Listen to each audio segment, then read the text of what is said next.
You're listening to an old episode of MGM. Sorry, guys. If you want to watch new stuff, go to patreon.com/Metal Gear Mondays to support us, and we will, it'll fund our drinking problems to create more Metal Gear Mondays.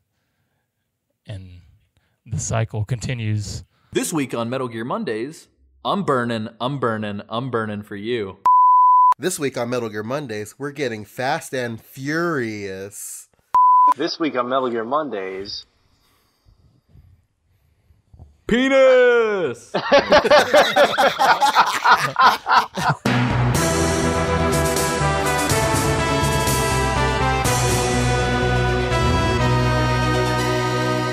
Ladies and gentlemen, boys and girls, welcome to another episode of Metal Gear Mondays. As always, I'm your host, Alessio Summerfield, and this is the show where we go through the Metal Gear series start to finish, top to bottom, in and out from release order, playing through the entire series in book club style fashion.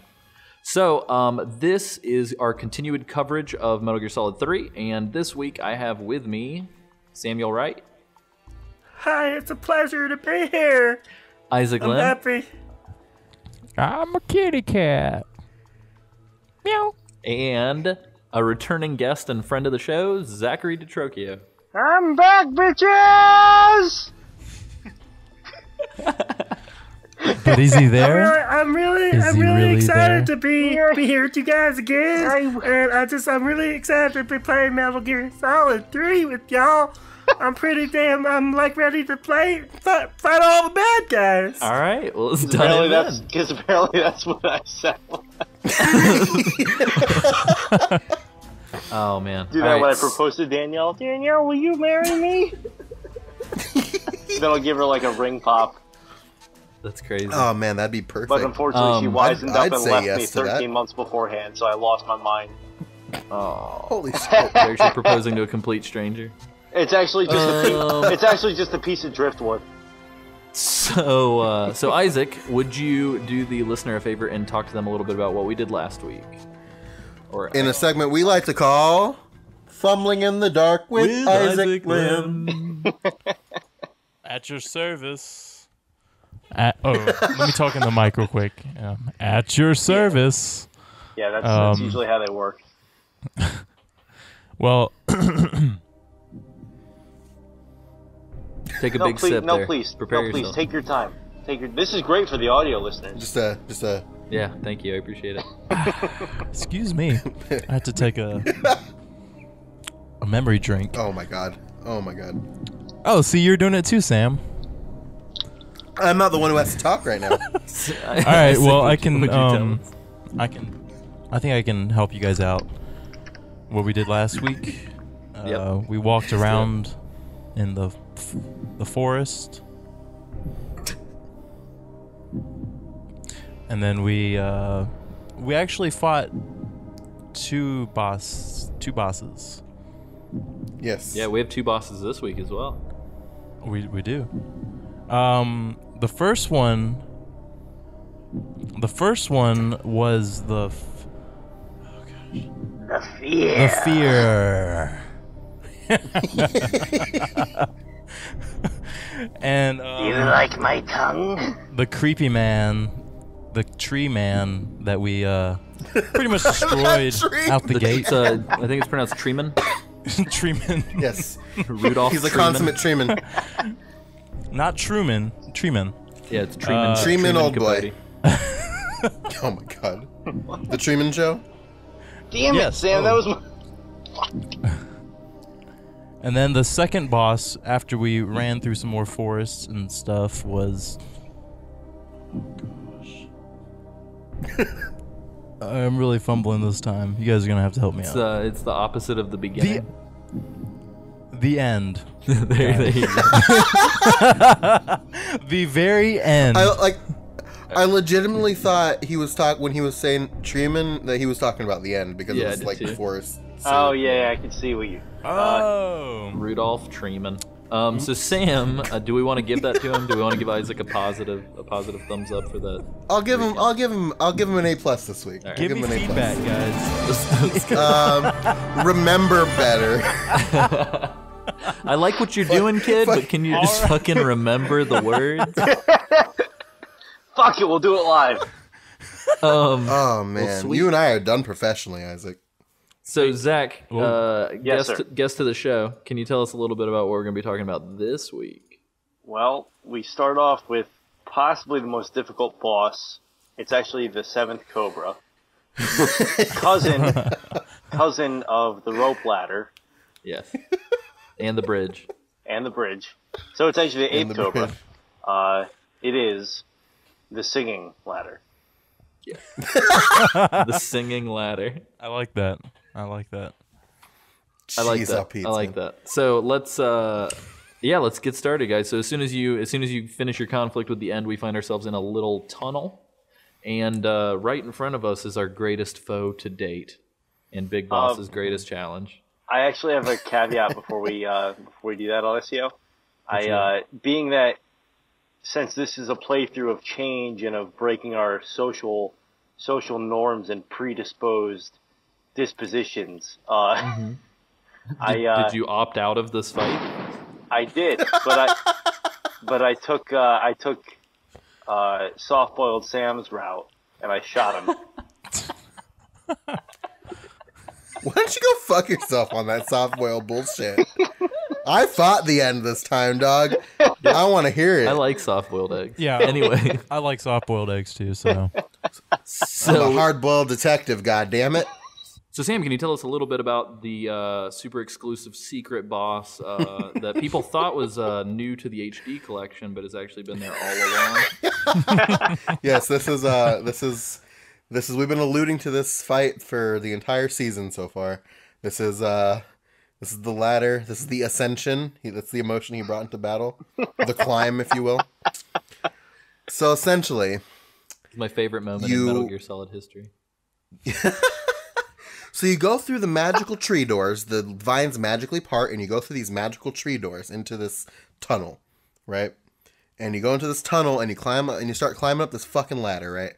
And when I was younger, when I first played this section, I thought it was like a 10-minute, like, Odysseus journey. The coming-of-age tale. Yeah, the coming-of-age tale of the Ascension, as you will. So you start climbing up this ladder, and I rigged it. Like, I got, like, a fucking deck of cards and, like, a rubber band or some shit and, like, moved the analog stick up and climbed up the fucking ladder because I was prepared for the long haul. I was ready. And it turns out, motherfucker, that it's only about a 2-minute climb, but when you start climbing, a fucking acapella version of the goddamn theme song just starts playing. For no reason. You're just climbing up this ladder, the acapella theme song comes on, and by the time the song is over, you're about at the top of the ladder, but goddamn it, you better bring your goddamn snacks, because if you don't fill your stamina up at least once, you're gonna fall down that goddamn ladder and have to do it all over again. I just like the thought. God be with you if you started climbing at like half stamina with nothing in your bag. I just like the thought of him like reaching over, trying to grab like a frog or something, and like, you know, having it like right here, and then he drops it. This is the last one. Wait, so Sam, Snake having to cut off part of his body and eat it in order to get to the top of the ladder. 127-hour style, just cuts his arm off. That's and what I was gonna one-armed. Say. So I have two things about what Sam said. The first is a theory. The second is a question. The first is because I remember it being super long as a kid as well, and I'm curious to know maybe if they shortened it for the HD collection. Oh shit. I don't know. We'll have to look into it. I'd be interested to do like a side-by-side, just to see.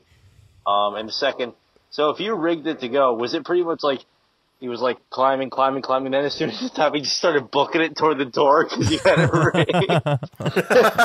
Just leave. Well, essentially what happened was, I did. Well, I didn't realize that you would have to refill your stamina. I didn't even think about that. And I was like, fuck it. I took a deck of cards and I pushed it against the analog stick to make it move up. And I put 2 other decks of cards on the back end of it to keep it from falling off. And it worked just fine. And then like his stamina was like really low. I was like, fuck, god damn it. I like the idea of getting a replica of this ladder at your house that has like a Metal Gear logo on the side and just using it for a morning exercise routine. You gotta just do one up and down. Yeah. God damn it. One up, one down. All the exercise you need for the day. Also, I will say... go ahead. Sorry, go ahead, Zach. No, you're fine. I was just gonna say, I like to think that the story behind the acapella is the boss knows that he's coming up there, so she's just sort of standing there singing it. And literally, right as he's like 3 or 4 rungs beforehand, she just books it out. She's like, "Oh shit, run!" They had to remind you the title of the game while you were climbing the ladder, just in case too much time passed and you forgot what you were playing. Well, I actually forgot because he wasn't wearing a face mask with the words plastered on his forehead. So that's true. So Isaac, technically, this was the first experience that you ever had with Metal Gear. Was watching me beat this boss. Oh, that's true. So Way what were your thoughts coming to this point? You were ready for it. I actually didn't remember the song being played or boss singing to us. That's the best part, Isaac. I don't know. I didn't remember that whenever Alessio played it. I think it's because it was like 3:30 in the morning and your mom was yelling at us to go to bed. I think we had I think the volume maybe the volume was down. all the way down too. It's probably true. But okay, so I want to throw this out there really quick. GameFAQs user Art of the Kill. I just timed the ladder ascent on the HD version and the PS2 version. The answer? Nope. The ladder hasn't gotten any shorter, nor has Snake's climb speed increased. Both took me 1 minute and 46 seconds to reach the top. Nice. So it was always about 2 minutes long. We were just young and impatient. maybe it was that. Maybe it was also like first time jitters and sort of like, oh man, what am I about to walk into? Yeah. that's true. You walk into fucking Moguls, the video game. Well, I mean, Sam's Snake literally continued walking because he was just taped to do so. That's true too. Well, so when you guys get to the top of the ladder, Hey, Sam, Well, no, I was watching the fucking video game, Zach. I wasn't gonna let him just like wander off into oblivion. Sam, Like it's not. Stand in the middle of the next area, just getting shot, but he's just walking into a wall.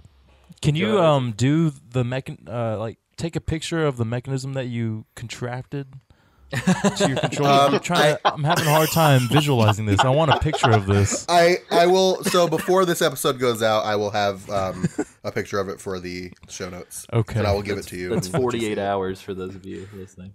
Yeah, 48 hours from now. I have 48 hours. Dink dink. Well, cool. So anyway, yeah, once you get to the top, the ladder explodes, and we just hear the ladder. The climb. And if you did it non-lethally, you actually get a ladder camo at the end. So, and the camo, you have 100% camo index when you hug walls. Only when you hug walls. But you gotta be careful because sometimes utility workers will try to climb you. Oh, God. Oh, God, gross. All right. They don't Anyway. understand.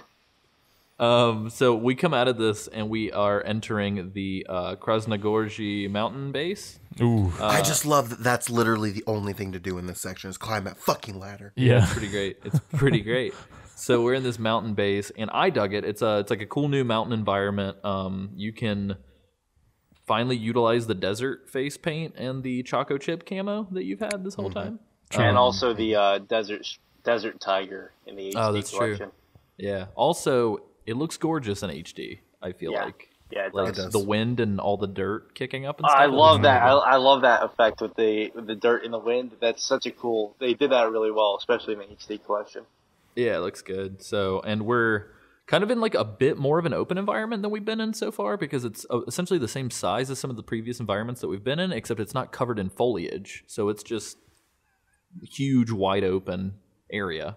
And so it's easy to very kind of like hilly. as soon as you come out of the area, yeah, I was gonna say as soon as you come out of the area, there's smoke grenades and some serum in front of you. But as soon as you kind of like turn the corner, it's like these rolling hills. So did you guys have any issues with like not only the guards but also like snakes and stuff? sneaking Scorpions. up on you? Can I? Yeah, scorpions.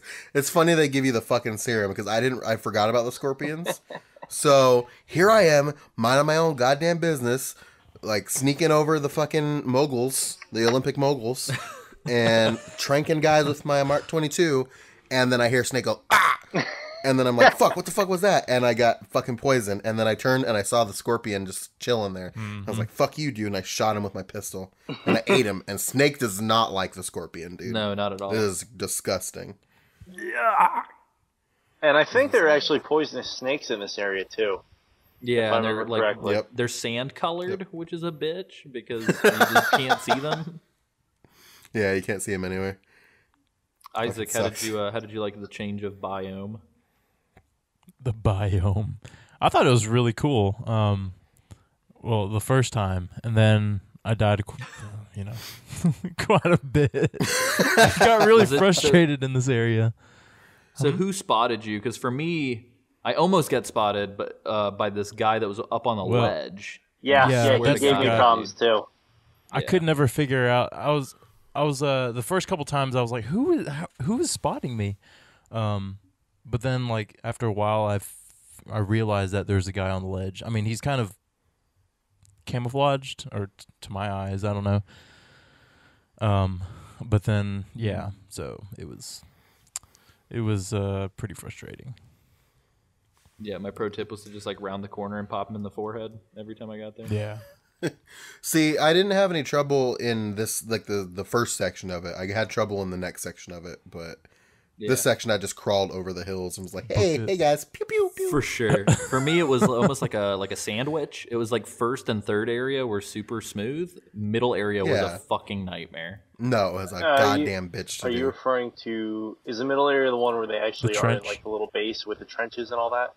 No, that's the final one. No. So That's it's like the it's the transitory one between the two. That like Oh, is that the one where you have to sort of like hug the walls and all that? yeah. And you With can't little, really with see little like what's coming. with if little you're like in cave there. inlets. Yeah. That's, Ooh. is that the? Do you encounter That was the vultures one in thing, the too. first area, or is that in the second area? Yeah, that I you was actually first going to encounter? mention in this area there's vultures as well, and if you eat them, they taste pretty good, which surprised me because I figured they would taste like shit. And then if you kill somebody, the vultures will actually eat the bodies. Yeah, it's really cool. I put one to sleep thinking that it would go in a cage. It did not. It just laid there. Like I was like, God damn. This motherfucker right here. But the cool thing is, throw a if vulture you at somebody. that'd be awesome. Especially the cool like thing is though, indoors. if you kill it, you get 2 food items. Yeah, Well, I just like him. just like the goat. The cage isn't big enough, so he just sticks it in his backpack. Then it wakes up, so he's just. Here, take this vulture I have in my backpack. Smoking in my stomach! I like it.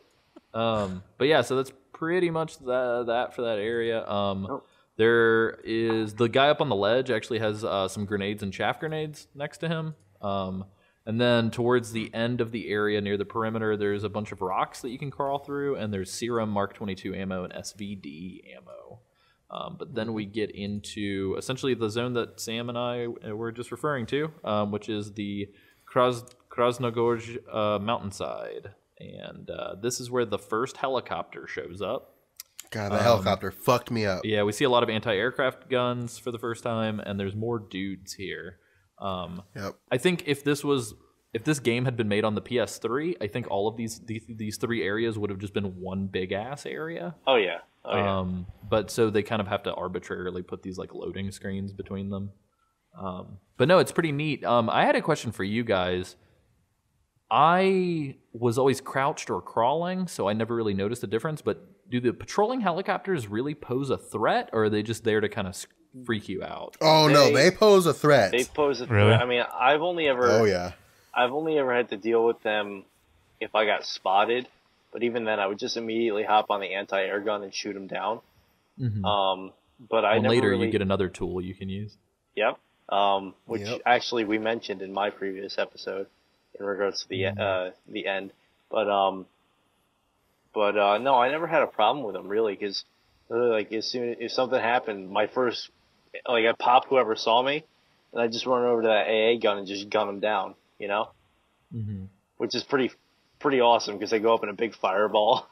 Yeah, I feel like they put the AA guns there on purpose to just be like, hey, dude, you want to shoot this fucking helicopter down. Oh, absolutely. Can you turn them around to use them on the infantry or no? I don't think they turn full 360. No, they don't. So it's just sort of like almost like a rail shooter then. Okay. I will say that unlike the newer Metal Gears, I actually really dig the controls in the AA gun because you can literally like whip to your left or whip to your right, and the gun will like have a delay as it turns. So it Well, it's literally realistic like that. Yeah, it feels great because it feels like Snake is turning his head, and then he's also turning the gun.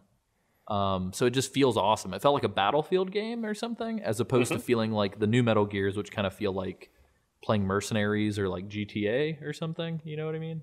Yeah. Well, yes and no, because you also have to take into account that the new Metal Gear, takes place 20 years after this. That's true too. Just playing devil's advocate, buddy. No, Yeah. totally, No, absolutely.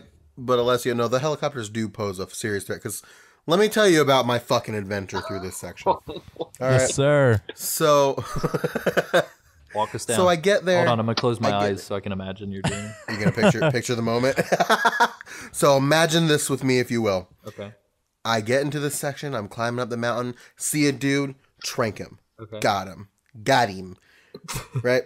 So I'm rolling up the hill. Helicopter's rolling by. Fuck it. I'm gonna go in this old cave inlet. Done. Dusted. Helicopter flew away. Go up the little cliffside and I can't see a guy because the camera's fucking stupid right now. And he spots me. So I'm like, fuck. So I run away and a bunch of guys come and the helicopter starts shooting me. I'm like, fuck. So I go hide in the inlet. The inlet, I didn't get away fast enough. So a bunch more dudes come in and start shooting me in the inlet. I'm like, fuck, god damn it. So I find a little tunnel, but the tunnel comes out the other side of the fucking, other side of the mountain. It's like right next to the entrance. So I try climbing up and the guys run around like, oh, he's here. So they throw a grenade at me. And I'm like, fuck, and I go the other way. There's guys on the other side shooting at me. So I stay in the middle. And they don't see me. And the alert goes down. Everything goes down. And I'm like, all right, awesome. Everything's great. So I'm about to crawl out the other side. And the fucking helicopter rises up from below the cliff and sees me exiting the fucking tunnel. And the motherfucker puts me back into alert. So I have to do the same goddamn thing over again.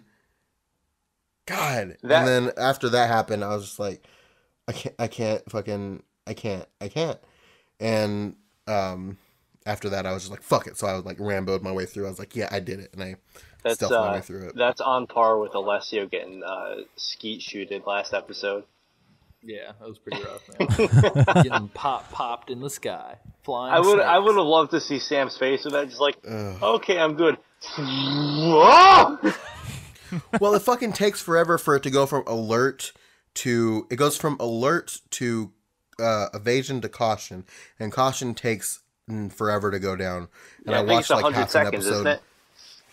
Yeah, it's 99 seconds plus the evasion and the alert time, which is like another maybe 15 seconds total. Something like that. So I watched... How dare those guards have a memory that lasts longer than 120 seconds? Seriously, it's a video game, damn it.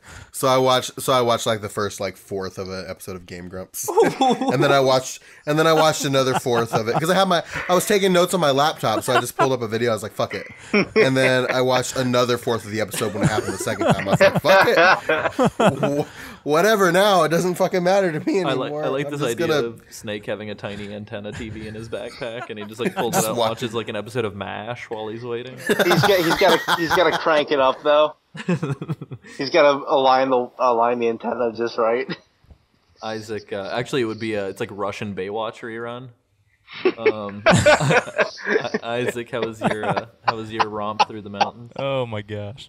So actually, my experience of this whole portion was the sandwich also, but it was like an opposite Oreo to Alessio's Oreo. An Oreo. An Oreo. The first Oops, all snakes. Oh god. To me, this section wasn't that bad. There was a lot of areas to hide, and so if there was a guard that I could see, then I could just hide in the little tunnel or go in the little inlet, or if the helicopter came through, I could just duck, and he would just fly over. So to me, this part was just kind of not too bad. But Wow. Whatever. Isaac got through the hard part And on easy mode, man. Good He old, just fucking good old breezed. inverted Isaac. And I ate a vulture, so it was all in good fun. I like So it's like a was- tourist thing. It's like, did you go to the mountains and eat a vulture? Because you gotta try. Look, it. you can't leave Russia until you go to Krasnogorsk and eat a fucking vulture. All right, It's pretty just- wonderful. You can't. I went to will say- Russia and all I got was a stupid salmonella.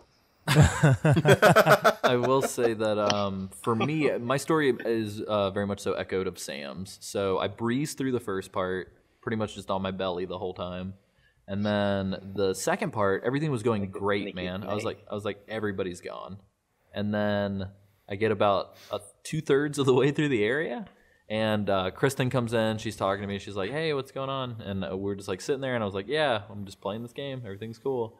And I turn a corner, and it's like.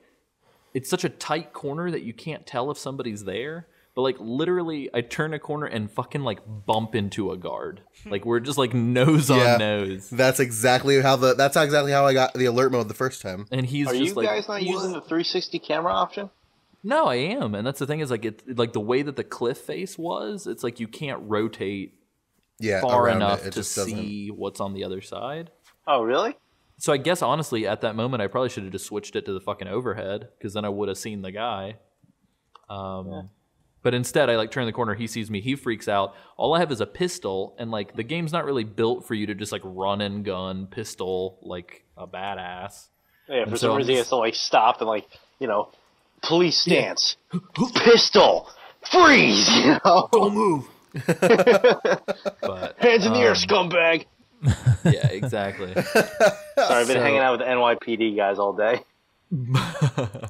But yeah, so I don't know. It was just a nightmare, and much like Sam, I pretty much just had to run away and shit for the rest of my journey. But you didn't But once you get watch- to the top of the mountain, it's like pretty cool. It's pretty nifty because a lot of cool stuff happens at the top of this mountain.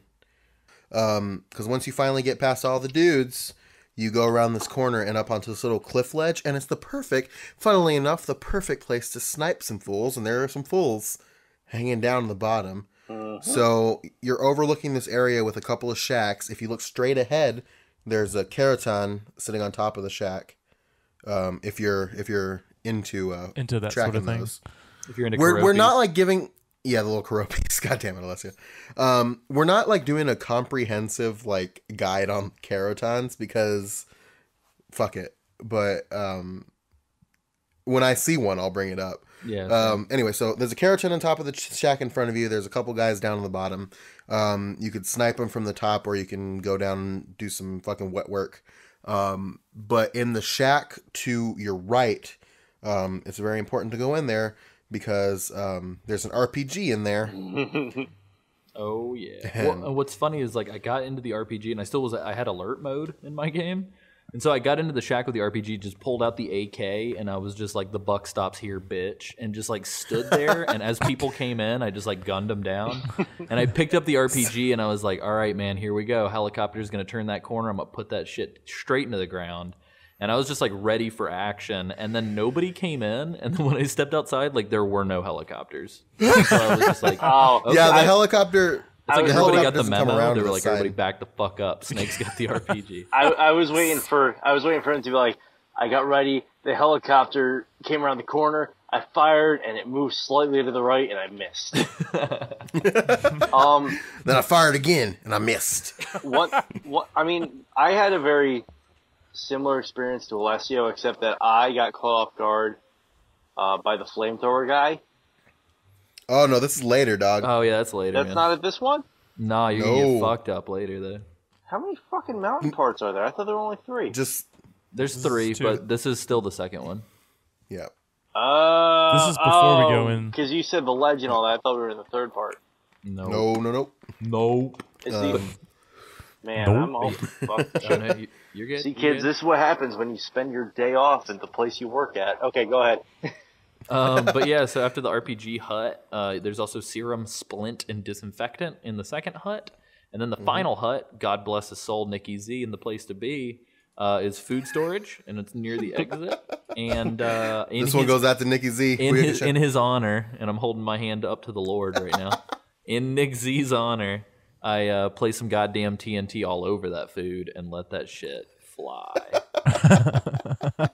You best believe I screamed Nick Ziegler as loud as I could when I blew the top off of that building. Booyakasha! And I will say, without missing a beat, the minute I entered the next zone, fucking everybody was like, "I'm so hungry. Oh, I'm famished." Like, literally, one dude just said, "I'm famished" 35 times. Like, we haven't eaten in 5 seconds. Where's my mom? Before we move on to the next section, I have a question. Did anybody like call SIGINT through this like section with the helicopter? I need to get better about calling, man. I keep forgetting to even call people. So I never really called SIGINT all that much. Oh, I see.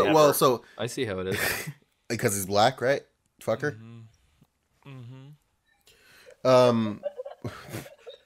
But if you call hide under SIGINT, my blanket. yeah, that's fine. you mean hide your in your white blanket sheet? You fucking your blanket of racist. racist shame. It's camouflage. The little It's my eye whoopee. holes. Damn. Yeah, you got an eye hole and a Eye holes in that pointy- white sheet. pointy top in that sheet you're putting over your head. Son of a bitch. All right, I'm sorry. Go ahead. We're gonna The hear NSA it is going from to see this Danielle, and be dude. like, all right, we need to look into this guy. No, man, you'll get a promotion. But I'm kidding. I'm kidding. Jesus I'm Christ. kidding. Oh, no! I'm sorry, Sam. Go ahead. So you call SIGINT, and they have him and Zero are on the same call, and they have a conversation with Snake about the copter. And I think SIGINT asks if it's like a hip or something like that. It's like a series of numbers, and the code word is hip. MI-17 is the hip, I believe. Yep. Yeah. So they're talking about this, and Snake is like, no, it doesn't quite look like a hip. It's like, it has all these features, and the cockpit looks like a greenhouse, and it's kind of stumpy. And they were talking about it, and then Snake is like, well, it's pretty close to the hip. Why don't we call it the hind? Oh, Alessio, Q and Solid Snake going hind D. Behind D. Behind D. Whoa. Jesus. And then SIGINT's like, okay, from now on we'll call it the hind. And then every time you call SIGINT and he's talking about the helicopter, he calls it the hind. So did Snake fucking for the purposes of this game, did Snake fucking invent the name of the hind? Apparently. Yeah, I'm down with that. That's really cool. I like to call it Snake. the hind D. And they're like, okay, it's good for us. It's close enough to hip. It looks like hip. It's Just close don't- to hip. We Just call don't it blow hind. up food. We'll do whatever you say. Well, nice. Golly gee, man. So yeah, and then we kind of break into the next zone. Is everybody good on the first two zones? Any more notes before we go into zone 3? Well, now that I Fuck actually zone remember what's 2. in zone 3. All right. Well, zone 3, guys. So we are at. And oh, go ahead. Sam. we're still not on the flamethrower troopers yet, Zach. Yeah. That's still a little bit later. So Yeah. So we're in the Hold it. Krasnogorji mountain top. So we're here. It's starting to get a you've little. said this fucking name three different ways every It's time. fine. It's fine. Yes, you have. I know. I didn't oppose you. So it's starting to get a little snowy. It's starting to get a little white Yep. patches throughout. Either that or the textures are god awful, but I'm assuming it's snow. Snow camo. There's some World War I looking trenches that we start to see that you can kind of dive inside of and run around. And the one thing that I wanted to mention before we get into kind of how we got to the top of the mountain and got our global guts Astro Crag chunk, is that to the right, as soon as you enter, the splitter uniform is available. And it's, quote, good for urban environments, but I don't see Snake stopping off at any gas stations with jail bars on the outside or going to any FUBU stores. So I've noticed this about like a lot of the camo and stuff in this game. They give you a lot of chances or a couple chances to get items in this game because I've had the splitter camo since close to the beginning. Oh, really? Yeah. Oh, I feel Same. like a little dummy. And think it works really good in the warehouse. Yeah, I was going to say, I'm not really sure where in this game the urban stuff would kick in, but it definitely was useful for the boss fight at the end of the episode. Well, I think it's funny because, I mean, with the HD collection, you can get close to damn near, like 25, 30 camos? Mm-hmm. So I like the idea of, Snake just running around with 30 sets of these with his fucking pants just folded up in his backpack and just, oh, hold on. Okay, I'm ready to go. No, dude, don't you know Snake is fucking Sailor Moon? And not only that, but he takes the time to roll the sleeves of each jacket too. I like thinking of Snake carrying around one of those portable wardrobe like hanger things. No, dude, seriously, he's just Sailor Moon. He does a sailor change, or like he has a dress fear or something like that. But there's also go ahead. Go ahead. Go.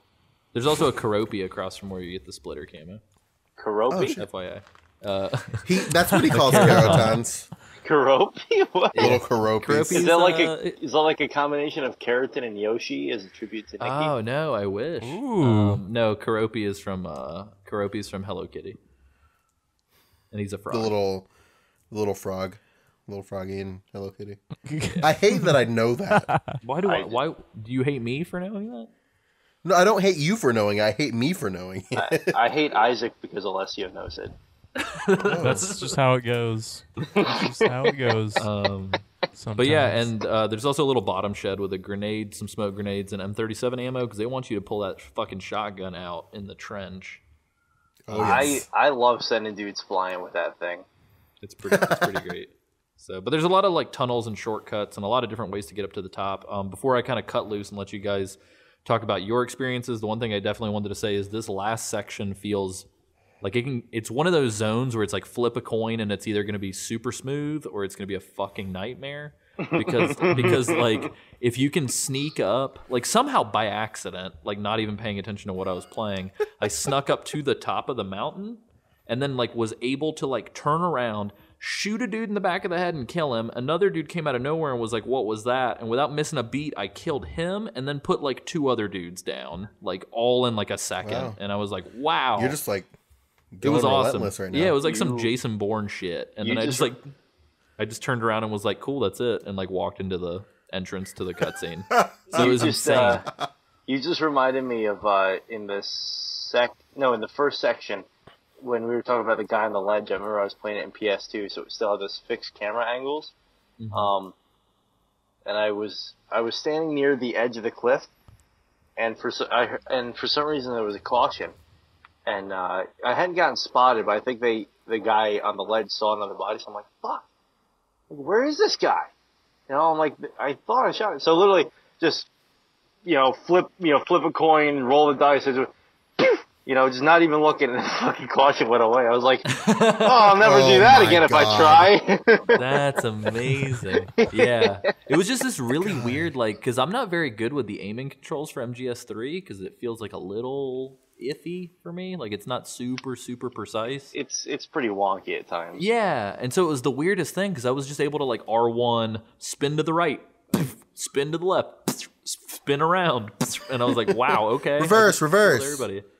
Damn it! Crisscross. Fuck, Sam! Stop stealing my jokes. Well, how was it for you guys, though, Isaac? I know that you mentioned that this was the other bad part of terrible. Oreo. So, I think did I do this wrong? I don't know. I just followed the trenches up. Is that what everybody else did? That's what I did. Yeah, I followed the trenches. I've done it in the past. That's not what happened this time.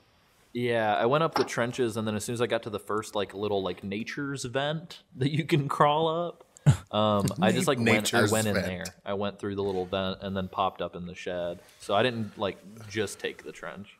Oh, Isaac. The problem with this section is that you're the way that they like try and funnel you is the trench seems like the best way to go, but if you're not paying close enough attention, a guy will just come up and be like, "Hey, who are you?" And then shit'll go down. And that's what was happening. Like I would be aware of all the people like above me, but then way off in the distance, some guard would be coming down the trench or on the edge of the trench, and I got spotted like 5 billion times, and I pretty much did what Sam did in the last area. I just kind of I went into one of the little tunnels and then just put my controller down and just kind of got on my laptop and went to town. Watched the quarter episode of Game Grumps. Yeah. Went outside and did some errands. Yeah, taxes, came back. Filed for his bill. Ate some lunch, Got his doctorate, got ordained as a minister. Became a minister and printed his certificate and married a couple. Get this. All right. So I go all the way up. All right. Okay. So I get to where the top of where the door is, whatever you call it. And I'm in high alert, so I can't go in, obviously. So I go and run and hide to the nearest trench or the nearest tunnel and wait there. And after it clears, I'm like, all right, I'll save it here and I'll get it next time. The next day when I started the save up again, started me all the way back at the very beginning. So I had to do the whole thing over again. And are you serious? Yep. Yeah. Yep. Really? Because that's where he came in that's the checkpoint for the area. And you can't save mid checkpoint. It starts you over at the last checkpoint. I'm glad I didn't do that, 'cause I was definitely considering doing that while I was playing it this time. I was like, all right, this is a good stopping point. I can, because I knew I read up and I knew there was going to be a cutscene. It's probably going to be a long cutscene, so I'll just save it for tomorrow. Nope, not a good idea. Not a good idea. Kojima and company were like, "Go fuck yourself." Yeah. So what Alessio said about it being a coin flip is absolutely true. I've had it go where, I did some Jason Bourne shit like him before. And the two ones that stand out to me the most were the ones where they didn't go so well. So on this playthrough, I'd forgotten that there was a flamethrower trooper. So I'm sitting there watching this one guy, because they sort of like saw me in the distance, they were investigating. And I didn't realize that the flame trooper was in the trenches with me. So here's wing, and I'm on fire. And I'm like, oh! So then I had to shoot my way out of that. But the other one that I remember was this is back when like the HD collection first came out. There's actually this is one of the few areas where you can actually break Snake's leg. Because there's a high up ridge, and actually I'm glad that you guys reminded me of this, because in the third area, this is what reminded me of this story. I was up there, and I was on a harder difficulty. It wasn't the one where if you get spotted, it directly goes to game over. It was the one below that. I think it's just hard. Because extreme is the one where you get spotted, you get game over immediately. I think so. Either that or extreme gives you the option to pick to do. Oh, okay. It was one of the two. I didn't have that turned on though. So there was a lot more guards in the area, and obviously, they're hyper smart with that. So I'm on that ledge, and one of them spots me and fucking shoots me, which causes Snake to jump off the ledge, breaks his leg, and he lands next to the flame trooper. So I've been shot, I've got a broken leg, and now I'm a shish kebab. So he's just like, running away. Oh my god, dude, that's amazing. I like that a lot. It's a comedy of errors. I didn't make it out of that one. I had to redo that one. I could understand. Isaac, yes. Isaac, did you get? Well, I guess we'll talk about the flame troopers later, because technically they happen after the cutscene. Which is a nice kind of oh god, that fucking cutscene. Foreshadowing. Yeah. Actually, well, Isaac, go ahead. I was just gonna say, actually, in this area, I think the reason why I messed up so bad was I didn't really tranquilize or kill anybody. I was just trying to sneak my way up because I thought the trench would be a good path to just get sneak through by, and that's not the case at all. And I think that's where I messed up. I should have just killed everybody, like back to my roots. You usually do. I love that you're slowly turning into me, and I'm like slowly evolving into like a more peaceful, tranquil place. You're adopting the ways of the true big boss. Yeah, we're all just kind of like giving each other different elements of our play styles. Yeah. But yeah, so anyway, that transitions very fluidly. Wait. No, I just want to talk about this really quickly. I got to use the cardboard box for the first time. This game. I used it as well, but it was after the cutscene. Have you guys ever called Megan while you're in the cardboard box? Yeah, he fucking I like love talks it. about the box. It just feels right.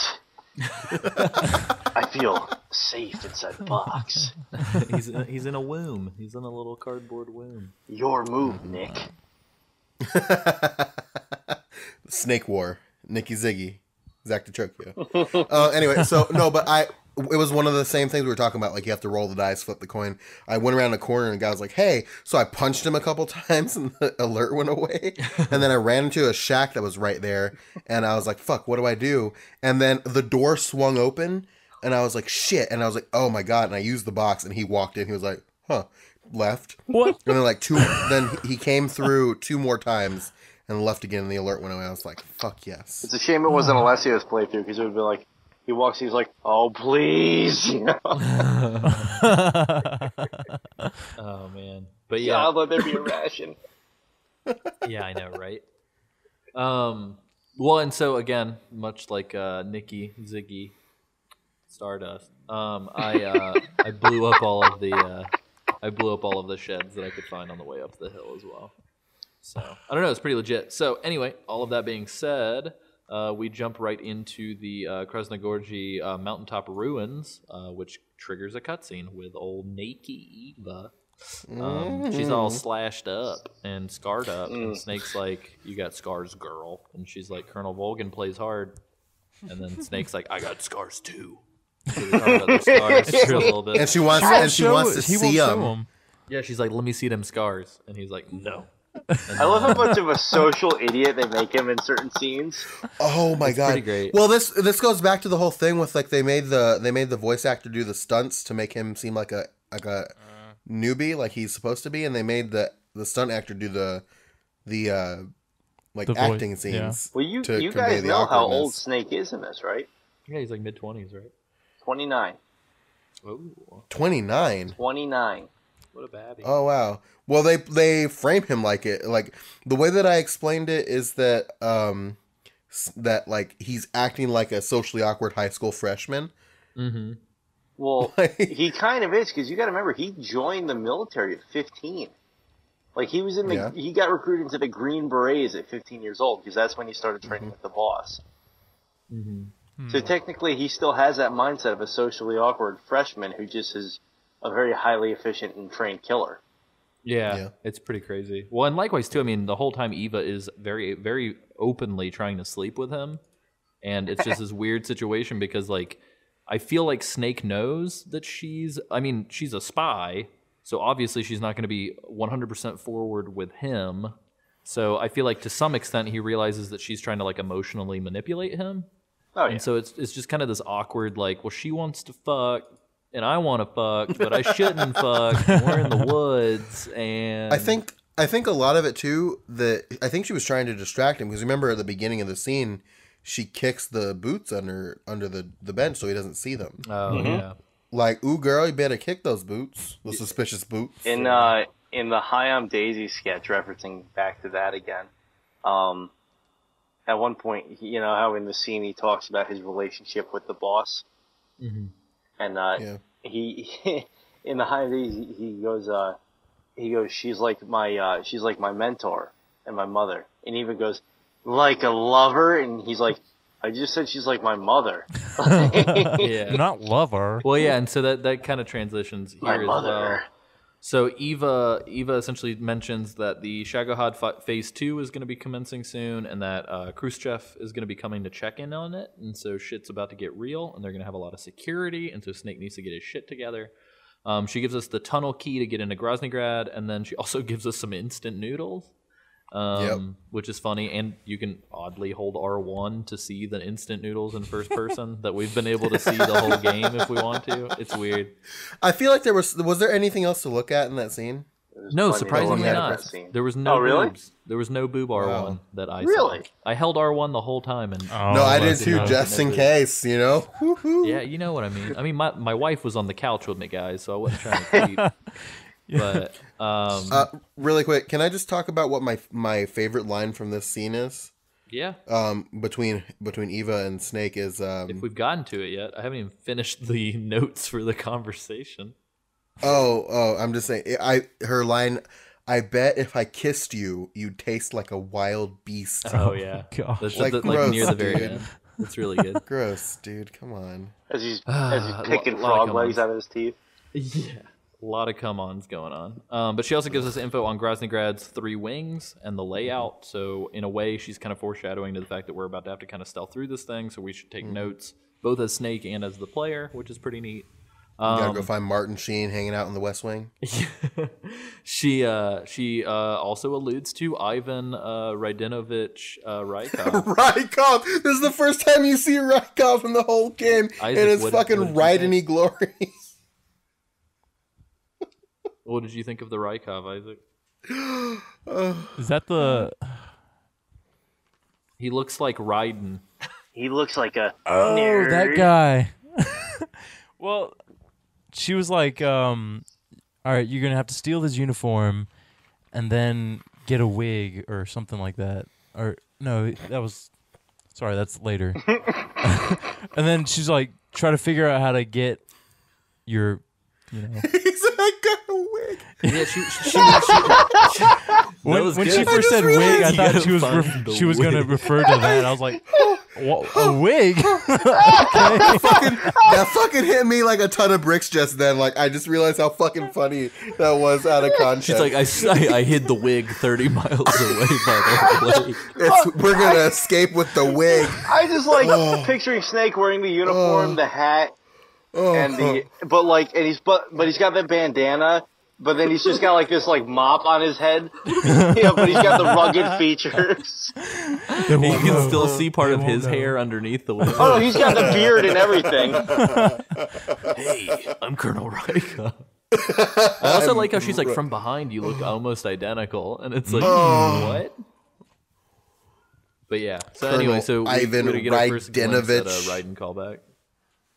Rydenovich Rykov fucking bullshit. And then When she I tells was, us that she hid a wig at a lake 30 miles from Groznygrad for escape. And a wig is an airplane, because then Snake says, I don't know how to fly. And she's like, I got this. I know how to drive a motorcycle. And so He's like, no. He goes, driving that isn't the same as the motorcycle. And she goes, have you seen how I handle the motorcycle? yeah. And then that's it. And it's like, And you then dumb they're bitch, like, I just "All right, said it's not the same. Fair enough. When I was younger, because like I said, when I first got on the show, I was about 8 years old when Metal Gear Solid 2 came out. So I was actually really receptive of the Raiden character, because Metal Gear Solid 2 was the first one I could actually play fully through. And I liked Raiden so much, and I liked that they did a callback to him in Rykov. So my first Xbox gamer tag was a combination of the two of their names. It was Rykanov, Oh my god. That's awesome. which is almost as good as Rydenovich. The Rykanov. the rise of the fourth Rykov. Oh, Jesus. Oh no.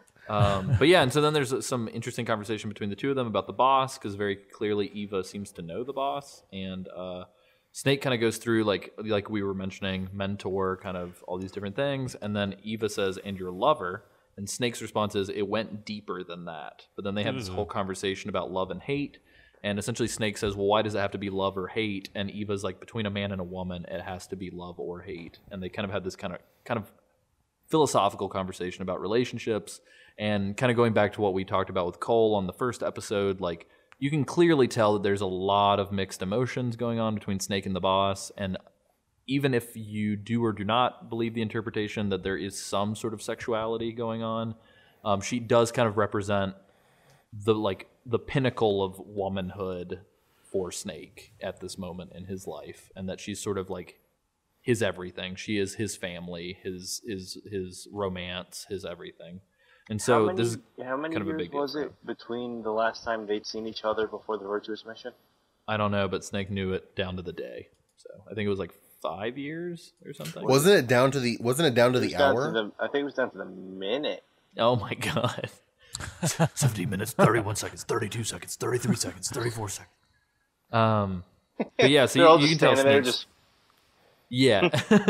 You can tell Snake's getting kind of emotional, and it's weird because he's getting emotional about this other woman, and while he's talking about her, Eva just kind of starts pecking him and like kind of kissing him around his body, which is interesting. High school freshman. Yeah, which is weird because it's like, hey, tell me about this other woman, and like, calm down, dude. I'm just gonna give you some neck kisses because you're kind of freaking out.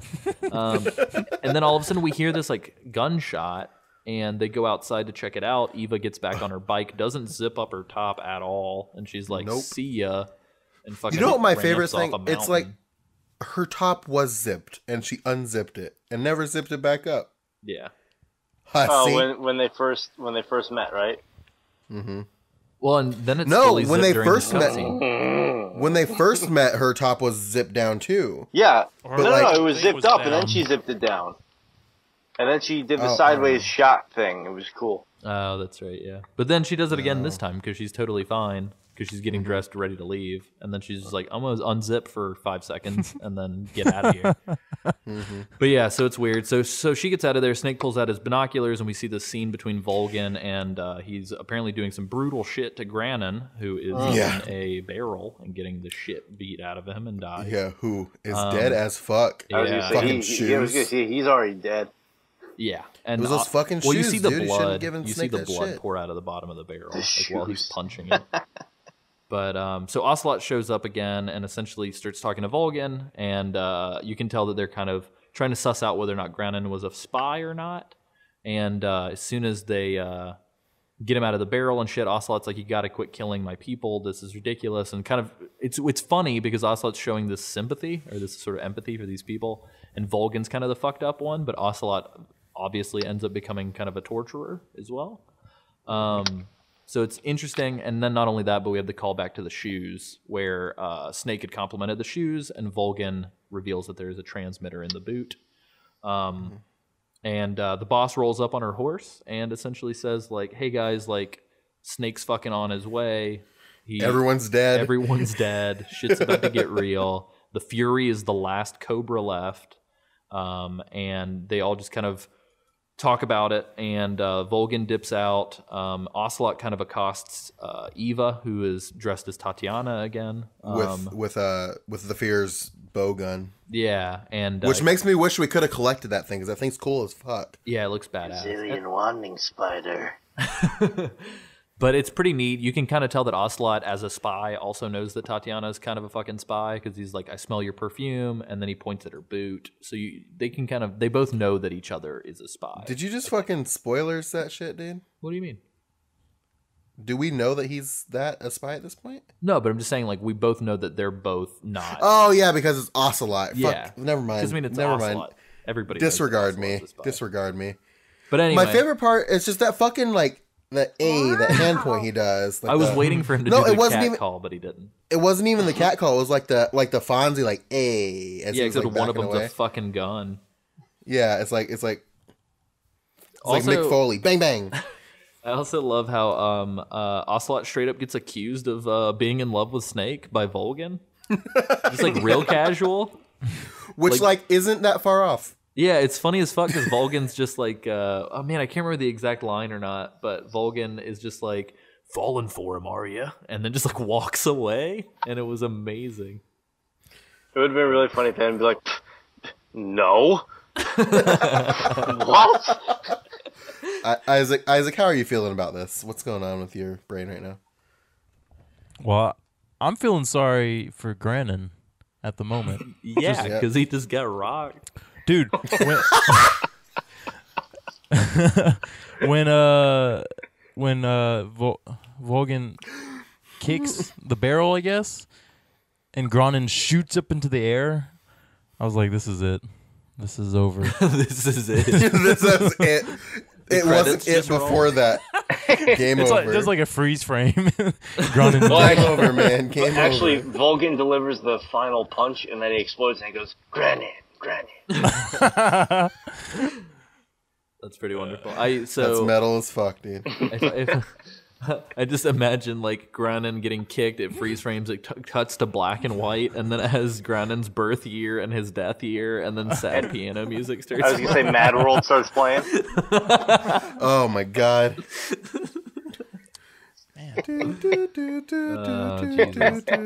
But yeah, so essentially, right as the cutscene ends, we are in a new zone, which is stupid because it's the tiniest zone in the whole wide world. It's just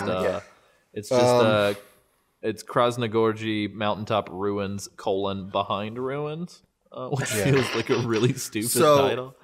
Just, I want to point this out, and there's no reason, there's not even like a little bit of a reason why I would know this.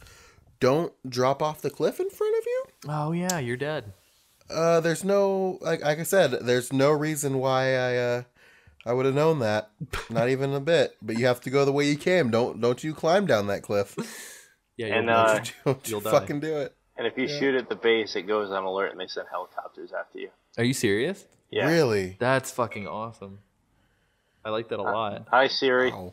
Sorry, I don't know why that just happened. But yeah, so essentially we go run back through the ruins, which is just the 2 rooms from the cutscene. You can pick up your instant noodle packs. There's some ammunition by the door.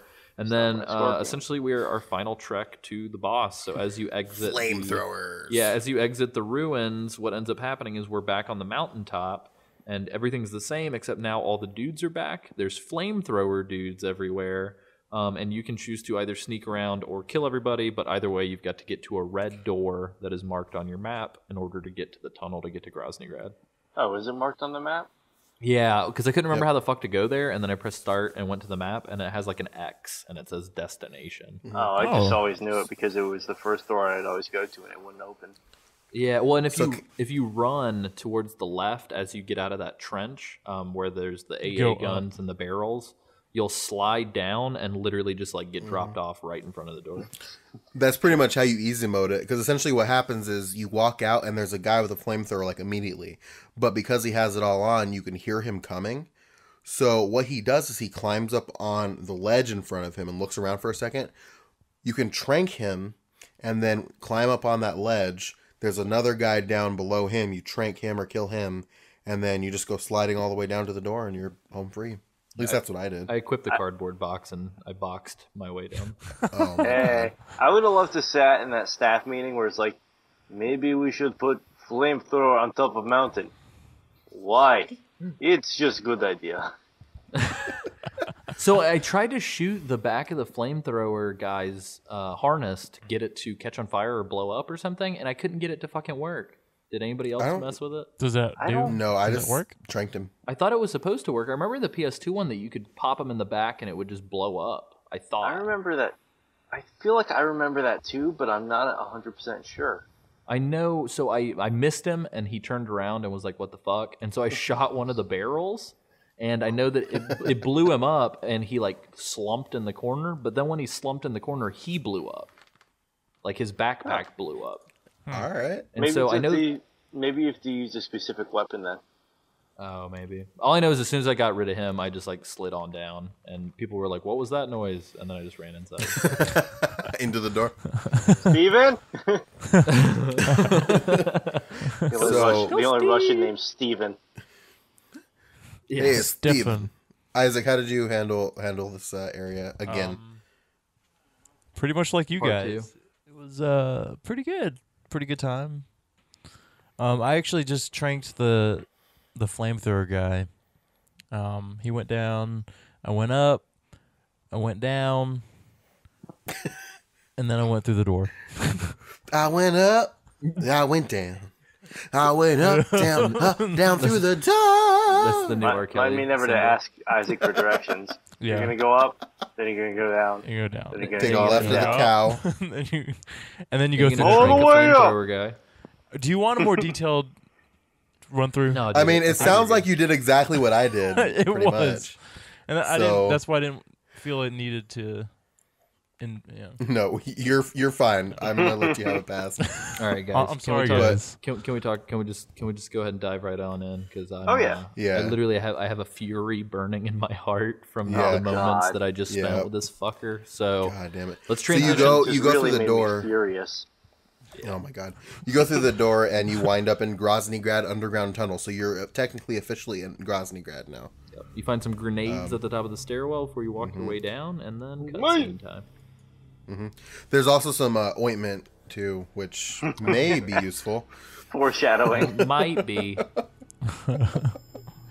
But So you come down and there's like some flamethrower noises happening.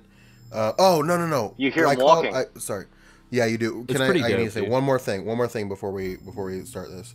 I called Sigint again before I dropped down, and Snake was telling him about the transmitter. How the fuck does he know it was a transmitter? Also, how can he see that far with those binoculars? 'Cause I've Exactly. equipped that shit in game, and you can't. No, you can't see that far. Like he was looking down with these binoculars that don't actually go that far. We're privy to the fact that it's a transmitter because we saw the cutscene, but Snake wouldn't fucking know that was a transmitter. Even if he saw, like, there's no way. It doesn't make any fucking sense. This is one of the few examples where Sigint's nickname or his code name actually applies. You guys know what Sigint stands for? Is it something intelligence? Signals intelligence, which There is we like radios, shit like that. So with the transmitter, it actually makes sense, but all this other stuff, not really. Well, how would Sigint know if Snake didn't? Because Snake has to relay this information to them. Yes, I And understand. Snake, I understand what you're saying. I'm just saying that in the context of it being a transmitter and all that, Snake sort of asking what it was and describing it sort of makes sense. Oh yeah. Whereas he's like, it kind of looks like a hip, but it's not. He's like, let's call it a hind. Yeah. That's true. That's Fair funny enough. That, I'll that's give funny it to that you. they choose to stick to that realism, but not Snake's vision distance. Yeah, right. Yeah. Anyway, so you drop down to this arena. There's a cutscene, and you hear like some clanking walking. Dude, shit gets You're like, real. what the fuck? I like this a lot, actually. Here's the thing about the Fury.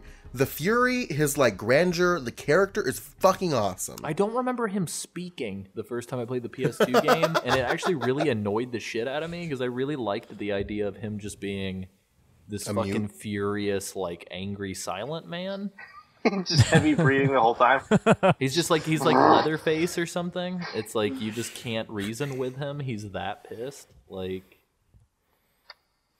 At all? You didn't remember him talking? I did not. Ever? Like it's so no, not at all. So whenever I heard the voiceover kick in, I was like, "What the fuck? Like who is this voice?" They added it for the That's HD, hilarious. Alessio. But no, It's so like he, what they did for Twin Snakes, but just for one character. It's pretty neat though. Like he tells the story about how he went to space and on the way back down he nearly died but was engulfed in flames. And if I remember correctly, this lines up with a backstory about the boss, because I believe that the boss actually went to space as well. She did. And that's kind of when she had this like epiphany about the world. And I think we go into it later. I can't remember how it happens. It might be a codec call or a cutscene. It's a but cutscene. Yeah, so she was in this sort of flight with the Fury. So I don't know. It's interesting. I think he implies that he saw more than just the flames. Like he saw some crazy ass shit when he was in space, and then he came down and the thing was engulfed in flames, and he saw the flames over the Earth. And I think he fucking went insane in space as he was coming down, or like somewhere in space. Mm-hmm. And one of our letters we get in for next week's side up actually goes into that a little bit. But like he saw some shit up there, dude. But yeah, Hashtag Some things, the, man. the, And some stuff.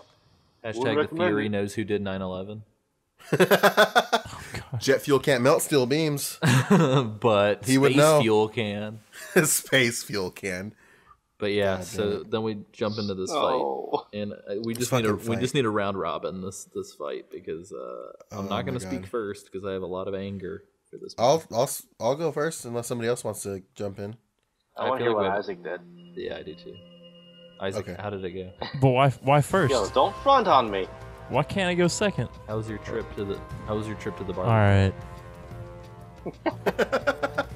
I put on black camo. I put on black And your face, blackface. Put a black face and a black camo on. All right, guys. Yo, yo, 'Cause yo. Oh, Because I was like, oh man, it's totally dark. I think the black would really, add to the Would camouflage. accentuate. I'm gonna beat the Fury, massa. Fuck. I mean, Come for on. the most part. No. Isaac thought it would add to the feng shui of the tunnel. Yeah. I'm gonna stop taking it there. I'm gonna be done now. I'm gonna just drink this. So That's Isaac, an tell us about Yeah. the rest of the fight. So, so I equipped the night vision goggles, and that was a godsend. That was amazing help. And then my first couple playthroughs, I was gonna try to do the what do you call it? No kill. Like non-lethal.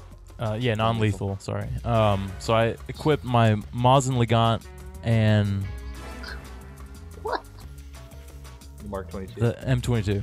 Oh, okay. I was gonna say use a sniper rifle in a close quarter battle. Yeah, dude. No, I think it's no, hardcore. you're goddamn right. I did. You we'll do. get to it. You go to the very end of the hallway, and you kind of pace down each of the hallways to find which one he's coming down. And I mean, I always tried to go to the far end of where he was. You know, I don't want to mess with him. So the sniper actually Understandably worked so. really well. Huh? I never thought of using that as a strategy. That's pretty Yeah, interesting. because he's on the very end, he's on the other side of the hallway, and I'd be on the one with the ledge, or the other way, vice versa. And then I would just use the sniper rifle or the Maz and Legant and just snipe him long range and pop him 3 times. Did you stick to that though? Because you said that you tried non-lethal. From the All right, well, beginning. this was late at night the first time I got to it, and I went through like 3 times maybe trying to do non-lethal, and I just couldn't do it. Like, I don't know what was wrong with me. Just sucked. Isaac, Wait. you're okay, buddy. I'm not going to give you a spoiler yet, but I'm just going to No. say this is the most embarrassed I've ever been talking about Oh, no. my progress on a video game. Oh, maybe boy. maybe I So- did better so- than you. So No, so, Dude, Alessio- I bet you money that y'all did better than me. So Alessio, we're gonna, since this is such an epic story for you, we're gonna save you for last. Okay. yeah, you go last. I'm gonna go ahead and talk about my story here. But I didn't finish. Oh, you didn't. Oh, my bad. I'm sorry. I haven't beaten the Fury yet, Right, Sam. I'm sorry, Isaac. Continue. I'm just really eager. Excited. I'm an eager beaver. Furious. Yes. Anyway, Eager I'll and just furious. make this quick. So I was like, screw the non-lethal. I'm going full on. So I equipped the SVD sniper and the shotgun. Of course. Of course. Isaac, we did this battle the exact Are you same serious? Yeah. So okay, my strategy was the same. Snipe him first. You hit him 3 times in a row, and he like falls down. And then he gets freaking angry. He cusses at you. Yeah, he does. And then he charges at you, but then you just He's like, son of a bitch. Snake! And then you just pop him with the shotgun a couple times, and it wasn't actually. I had to do it like 2 or 3 times, because but it wasn't the hardest battle. It was annoying at first. I will say it was really annoying to start out with. But once you figured out his pattern and not doing lethal or not doing non-lethal, then I hope that a Yeah, gothic version of the Fury shows up in My Immortal. If only. He is the immortal. Oh my god. He's the No, one. Isaac, we pretty much did the exact same thing. So I started the same way. I was going to be like, I'm going to do non-lethal. I'm going to use my most I got. I was like trying around. I was like, so I went to the end. I sniped him, and that was going well for me. And then he started doing that weird booster thrust thing, and started charging around. And then he fucking burned me to death. So I was like, fuck. So I went and I did it again, and I was on the other end where the giant ledge is, and he burned me down there. And my flinching animation knocked me off of the ledge, and I fell down. Oh no. Yeah, I was so mad. So so that was like the end of it for me. I'm like, fuck it. Fuck this non-lethal bullshit. SVD, shotgun, got him twice with the sniper, shoot him 3 times. Got him twice with that. And then after that, I just ran around with the shotgun, was like, pow, pow, pow, pow, and killed him. Very nice. Zach. The only thing I have, because I actually haven't gotten to this section for this playthrough yet, but the only thing I have that's noteworthy from memory is it's a pretty straightforward boss battle, how I handle it. The only funny thing I can think of is when I, playing through the HD collection again for the first time when it came out. is having a very similar reaction when he does that booster thrust thing that Sam was talking about. When he did that, I had a very similar reaction to when you're trying to like spray a bee's nest, and all of a sudden a couple of them fly out, and you go, "Oh fuck! Oh fuck! Oh fuck! Oh fuck!" and just try to put as much distance as possible. It was a very similar situation to that. Pretty much. That's amazing. Unfortunately that's all I had to say about the Fury battle though, and just I have comments on the end cutscene, but go ahead, Alessio. I'm sure we all do. All right, so this is me versus the Space Ghost. Coast to coast. So me versus Flaming Space Ghost was interesting. So I'm going to go ahead and let you guys know it took me 13 times to beat him. Holy way. shit. Yeah, what difficulty are you playing on? Normal, dude. Jesus So Kristen was Christ. prepping dinner, and I'm just like playing through this part. And in my head, I'm like, cool. If I can finish this part, I can spend time with my wife, who I haven't seen in a while. And so I'm like trying to beat this fucking part. And Do you think that attributed to it? Like you knew you had like time with your wife afterwards, so you were just like messing up? Dude, I must have. It was like that also combined with like, spoiler alert again, I didn't finish the fight until like a couple hours before we started recording. And so I was like, okay, I'm on a time limit. I got to do this. And dude, it was just insane. So I just used the Mark 22. And I think what it was I was just kind of like too nervous to get near him. So I kind of ended up doing this weird thing where every single time I would get him down to the last stamina bar, and then he would freak his shit and do what you guys are talking about, where he just flies all over the place. And what ended up happening, man, is like, dude, numerous times I'd get him down to like one more shot and I would win. And he would just like fucking set things on fire all around me to the point where I was cornered. And then he would like land on top of me and just would not stop flaming me until like, dude, literally just chip damage. Like the fucking, it was like playing kicks. It was like playing Street Fighter and blocking, and like you get killed by the chip damage. And like, every 5 seconds. Dude, that is how furious it made me, because I would fucking have to just roll everywhere I went to put the fire out. And he would just show up out of nowhere and be like, "Here, have a little bit more fire." And I'm like, "God damn it!" Like, so it literally got to the point where, like clockwork, I knew where he was going to be and how he was going to do it every fucking time. And I'd get him to the exact same spot, and he would somehow just like overpower me every time. So finally, I just said, "Fuck it," and I did what Isaac said, except with just the Mark 22. So for some reason, I put on thermal goggles and the Mark 22. And so I would stay at the far end, and I would like wait for him to be in a spot. And if you shoot him 3 times, he falls over on his back. But what I ended up doing was I ran where I knew he was going to land, but I would pick a side that I thought would face his back. So every single time he would land, I would be right behind him, and I would just shoot him 3 times. And then there was one point where he landed really close to me, and I was like, "Oh fuck!" And I just said, "You know what?" And I just 1, 2, 3 punched him, and then kicked him. And then this is the second boss in a row that my final hit was a fucking punch. It was so good. Like he had no health, and I was like, "Let's do this shit." I like the idea of Snake just wailing on him, and it's not the punches that are killing him; it's the impact of his head against the glass that's actually killing him. It was really no good, airbags in there. Well, at least you like. It got to the point At where least like you, like, every time stuck he would with it. respond to something, like so the Fury, when you shoot him 3 times, he like says a thing. And so every time he'd be like, "I'm coming to get you," I'd be like, "Fuck you." And then I'd like shoot him 3 times and he'd fall over and he'd be like, "That was nice." And I'd be like, "Yeah, you're damn right it was nice." And I was just like that level of frustrated, because he'd just be like, "Feel the fury inside of you." And I was like, "I already did 10 minutes ago, piece of shit." Like it was crazy. I've not been that angry at a video game in a long time. So at least you stuck with At least you stuck with the non-lethal for this one, because me and Isaac gave the fuck up. Yeah, so I got the camo, but I fought hard for that camo. What does the cool fire looking camo do? too.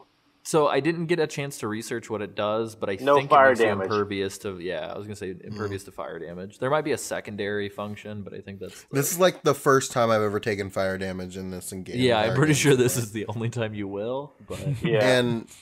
And honestly, I went into the cure menu after the battle just to see. I didn't have to cure myself of any burns, so I somehow escaped the battle with no burns. oh, nice. You have to be on fire for like a really long time, because there's one time when when I was just like on the last bit of my health, and he somehow caught me on fire, and I was like, I'll just let him die, let him burn. Dude, it's a nightmare. Snake burn. Yeah, and it takes a little bit. I would just get hit by the fire, and I would take so much damage that by the time I would get up from being on the ground, I would die. And that's what would frustrate me, because I'm like, there's literally no way to get out of this situation alive. Yeah. No burns. Excellent. But yeah. So that's the fight with the Fury. Once you put him down, you get to see this cutscene where he just freaks out. It's super awesome, Dude, man. this dude's death. This scene is special, man. Dude, it's wonderful. Well, and I will say this: the one thing that I feel like did not age well is the fire textures for this. No, the game. fire. No, God, it looks like Lego bricks shaped like fire. It's like fire. It's like fire rendering you'd see on like Super Smash Bros. 1. Yeah, it's pretty rough. And so he just kind of looks down at himself. He's all fucked up. His suit's messed up. And then he essentially like ignites himself on fire. It says that he sees the earth, counts down from 3, takes off, fucking rams himself straight into the ceiling. No, I was gonna say so he imagines that he's talking to his mission control, crashes into the roof, and then his soul in the form of fucking fire faces come and chase Snake out of the room and cause the collapse. And he doesn't even scream the Fury when he crashes into the fucking roof, when you would think his micro bomb will go off. No, he screams the Fury after the fucking fireballs crash into the door. Yeah. Like, what the fuck is this game? What is, like, what? So the thought that was going through my head as all this was happening was, oh, this is probably just the 37 tranquilizers I put in the back of his head, like making him trip the fuck out. Well, explain my situation. Yeah. So here, the thing about the Fury. 37 tranquilizers in the back of your head. Yeah. Yeah, probably. Left over from the end. The thing about the Fury is my second favorite Cobra after the end. Hey man, which is your favorite Cobra? And I really like the Fury. It's just his battle is shit. And I wish that how cool would it have fucking been if like Konami made like a prequel about the Cobra unit and you got to play as each of them and figure out more about them. Like that would have been like my shit. Or even just you play like a prequel game where you play as the boss and you just encounter the Cobra unit. Yeah, you just find out what their backstory is. I was gonna say that wouldn't be very fun to play as like, because the big thing that they always talk about is the Cobra unit in World War II and storming the beaches of Normandy, and it's like, oh, we're on the beach. Something else is happening that we'll talk about later. And then, but you have to 100% all the other Cobras to unlock the latter chapter of Normandy, where they just run out and they just lay it up on a cliff, and then they all run up it. Yeah, where you get to storm the beach as the climb. Dude, my favorite character to be for the storming of Normandy would have to be either the boss or the Sorrow. But we'll talk about that later. Yeah. I just want to throw this out there too. When what's that? When the boss is talking about how everybody's dead, how the End and the Fury is dead, she leaves out the climb, and I'm really upset about that. Yeah, she did. Like she forgets her. Because he actually didn't die. Spoiler alert: he comes back. Oh shit! That's right. God damn it. Sorry, Isaac. No, you're fine. Sorry. But they also forgot Climb's cousin, Rope Ladder. Yeah, Rope Ladder. His other cousin, Rope Ladder and Bridge. On the hind. But yeah, guys. So that's it. That's been our episode. That's a very lukewarm anticlimax there at the end. But I just wanted to let you guys know. Lukewarm. Yeah. Don't you mean fiery hot? It's a fiery hot anticlimax. Fucking the Mummy. Space Ghost Dad. I want to throw this out there. The Fury, like, as he's dying, he says, the boss, you're the last one. I'm going to join the Sorrow now. Mm-hmm. Oh, yeah. Which is really weird. And he doesn't mention any of the others, just the Sorrow.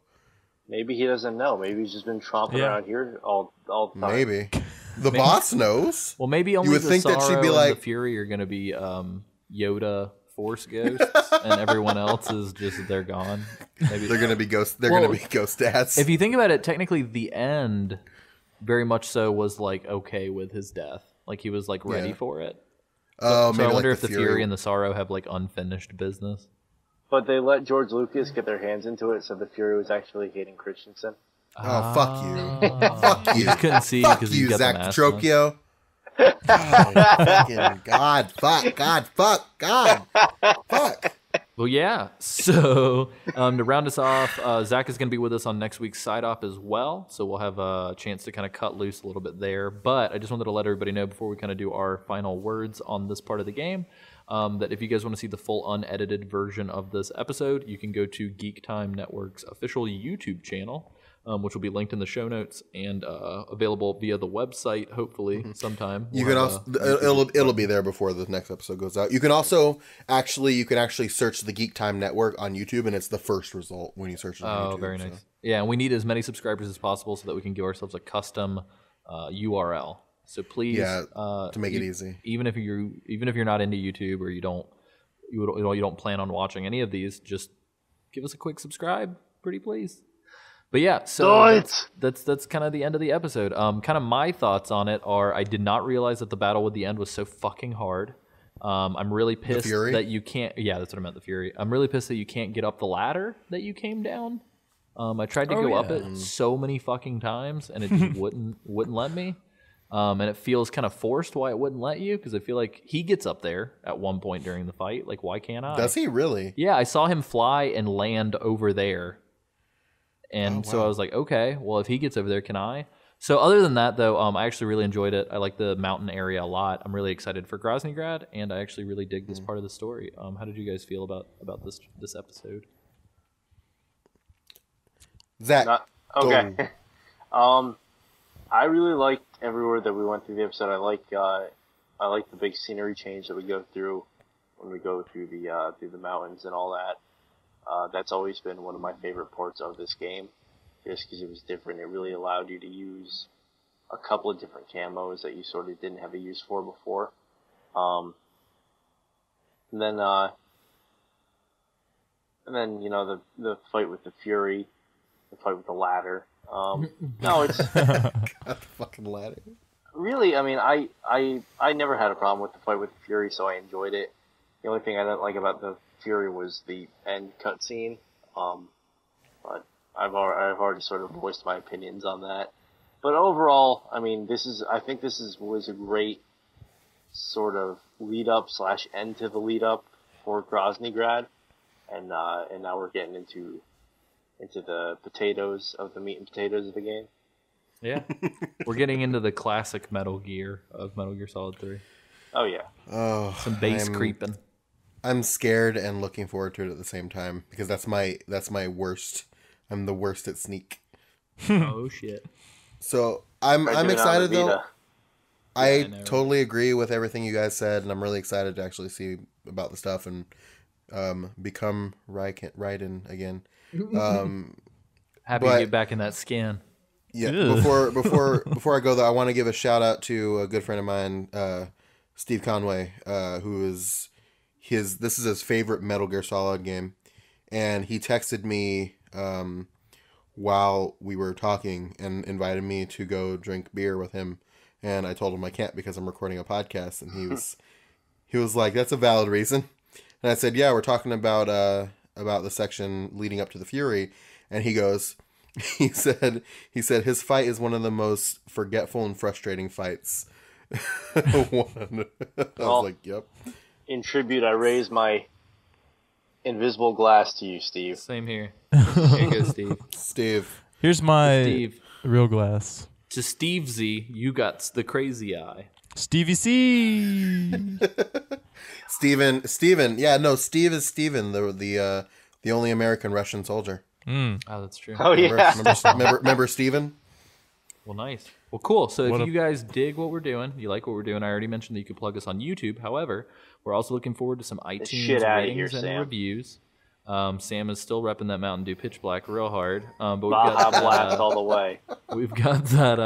Are you Team Baja Blast or are you Team Pitch Black? We want to know. So visit us on iTunes and give us a rating and review. You can also go to geekti.me to check out the rest of the shows. We have shows that go all throughout the week. A couple shows are in the off season right now, but we have a couple of other shows that are kind of spreading out a little bit, so we've got some good stuff. There's this show. We've got the Geek Time flagship podcast show. We've got Twig, which is the Week in Geek. We have a Mad Bad Book Club, DBZ Drive-Thru.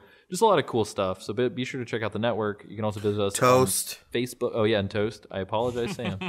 Also, there's facebook.com/geektimepod for our official Facebook page, or facebook.com/Metal Gear Mondays for the Metal Gear Facebook page.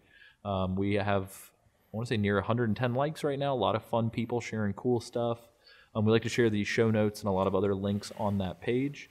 So if you're interested in that, come check that out. Likewise, too. Oh, go ahead. Oh, I'm sorry. We got a lot of really good responses already for this section, this episode. For sure. We still need more. Don't be afraid to leave an iTunes review, even if, especially if you're in fucking Canada. The war continues. Don't be afraid to email us. You can email admin@geekti.me, or you can email Alessio@geekti.me or samw@geekti.me. All that will get to us. You can leave a comment on the Facebook page. You can send us a message on the Facebook page. There's so many ways, and we want nothing more than to hear from you. Yeah, so hit us up on Twitter too. Yeah, Twitter @GeekTimePod. Yeah, James is taking care of that, and he does a really good job. Or at AC Summerfield. Or at SamWrightDPS. Or Isaac. Doesn't have a tweet. Doesn't have a tweet. Who hasn't tweeted since last week. But maybe he will during some Right now? arbitrary thing. We don't know. Not right now. No. But yeah, so sweet. So that's been our episode. Likewise, you can visit us at patreon.com/geektimepod if you want to financially contribute to the show, make it better, make it bigger. We have a lot of really cool shit that's going to start happening soon, so we'll keep you guys posted.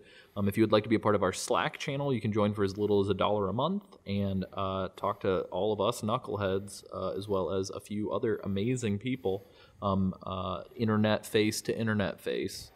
Yeah, so massive shout out to everybody on the Slack channel, because you guys keep my day fun and interesting even while I'm on the road.